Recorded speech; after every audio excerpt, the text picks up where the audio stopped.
In this video, we're going to be going over some basic tips that everyone should know. These are basic things that if you're a Call of Duty veteran, you probably already know. But I was surprised while playing with some friends when they asked me, how did I know where the guy was? Or how did I know this? That they didn't know these things because they had never played Call of Duty and this was their first experience with the game. So the first thing I want to explain is what I call your own personal Hitmark Indicator. If you were to draw a circle around your player and put numbers around it, just like a clock, just like a fighter pilot would say he's on my 6, that's exactly how this Hitbox indicator is going to work. So if you look at this example, you can see the little red line that I'm getting shot between 3 and 4 o'clock. And so when you're getting shot, no matter where the hit comes from, you're going to see it on the clock, and then you're going to rotate your body until you get that hit mark lined up at 12 o'clock, and that's where you're going to find the enemy. I got him. He's dead. So here's a couple more examples of me using this clock technique to find the enemy. Oh, it's behind me. Notice that the hit mark is now lined up with 12 o'clock. Yeah, run to the plane, run to the plane. Gas inbound. Safe zone relocated. I'm down.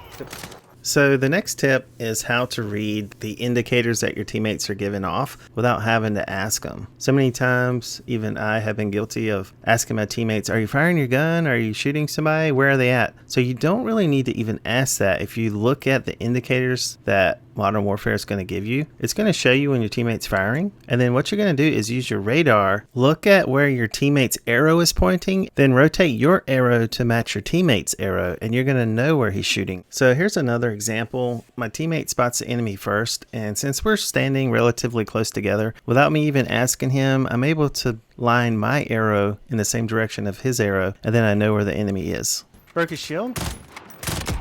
Downed him. Oh, they're behind me. Behind me, guys. Behind me.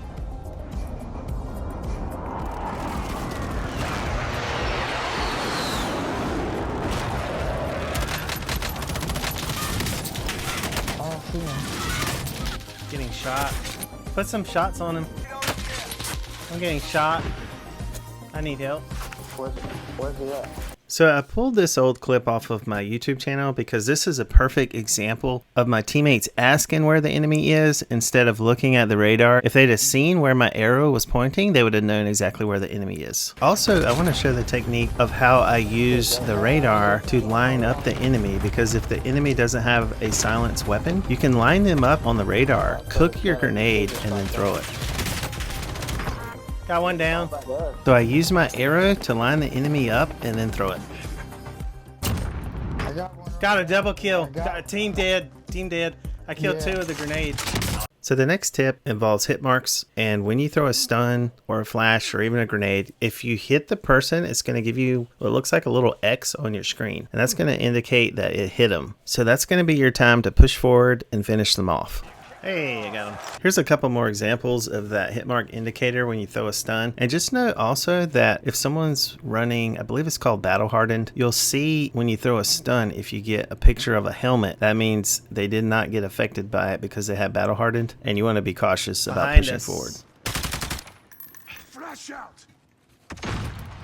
Stunned him. So the last part of the video, I just wanted to quickly go over some game settings, and I think these are pretty important. So if you go under keyboard and mouse and go to movement, or even if you're on controller, automatic sprint has to be disabled. And the reason is if it's enabled and you're sprinting, you cannot fire your gun. It's super slow. I think it's a glitch, but for whatever reason, this has to be disabled or you're going to lose all your gulags. The next tip is for your weapons. Under weapons and equipment, weapon switch wraparound needs to be enabled. And basically, if you have your weapons bound on 2 different keys, you should probably undo this, and I'll show you why. This needs to be enabled, and I've got my weapon switch on the key F. And the reason is, if I pull out a stun, and see how I have it prepped? If I want to cancel the stun, I can hit my F key, and it puts it away. Same as with my C4. And if you don't have this setting, then you're going to be forced to throw it. Another tip, and I've made a complete video about this, is throwing your C4. Instead of using the same button that you throw it to detonate it, which is slow,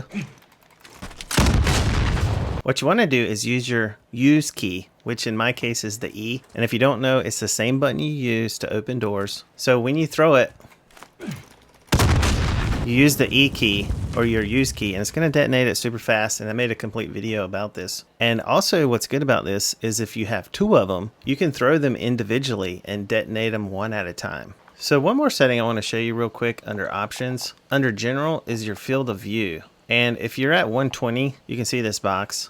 And I've made a video about my settings and keybinds, so check that out if you want to see more in depth. But if you're on 120, you're going to get a bigger field of view for like your peripheral vision. So you're going to be able to see things from the side.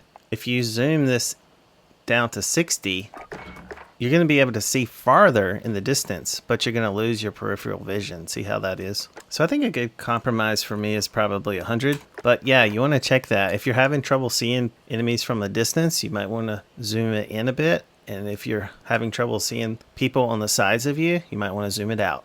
So my last tip of the day is how to use the ladder. I know this sounds silly, but I made a complete video about this because a lot of people struggle with it. And I spent like 2 hours trying to figure out how to go down the ladder. So basically, you walk up to the ladder and you can't interact with it until you see that icon.